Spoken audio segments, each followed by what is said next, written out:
옛날 어느 산골 마을에 가난한 나무꾼 아버지와 어린 딸 순이가 살고 있었습니다.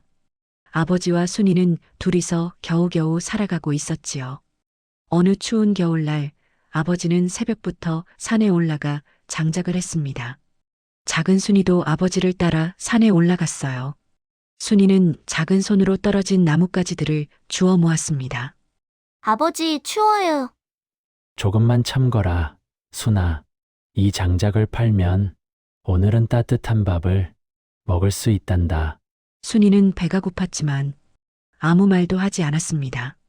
벌써 이틀째 죽 한 그릇으로 하루를 버티고 있었거든요. 아버지와 순이는 무거운 장작짐을 지고 장터로 향했습니다. 눈 쌓인 길을 걸어가는데 갑자기 저 멀리서 노인이 쓰러져 있는 게 보였어요. 아이고, 아이고. 노인은 추위에 떨며 일어나지 못하고 있었습니다. 아버지는 잠시 망설였습니다. 장작을 팔아야 밥을 살 수 있는데, 하지만 곧 장작을 내려놓고 노인에게 다가갔습니다. 할아버지, 괜찮으십니까? 아버지는 자신이 입고 있던 낡은 두루마기를 벗어 노인에게 덮어드렸습니다. 그리고 장작 한 단을 노인 곁에 남겨두었어요. 이걸로 불을 피워 몸을 녹이세요. 순이는 아버지의 손을 꼭 잡고 물었습니다.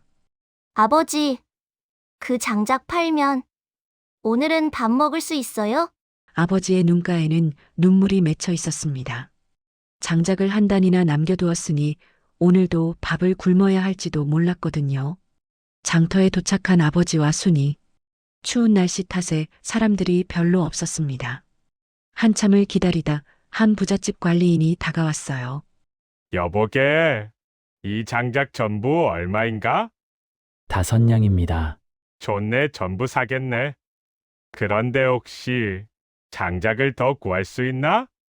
자네 장작이 잘 타는 것 같아서 말이야. 앞으로도 계속 사고 싶네. 아버지는 기쁨에 눈물을 흘렸습니다. 이제 순이에게 따뜻한 밥을 먹일 수 있게 된 것입니다.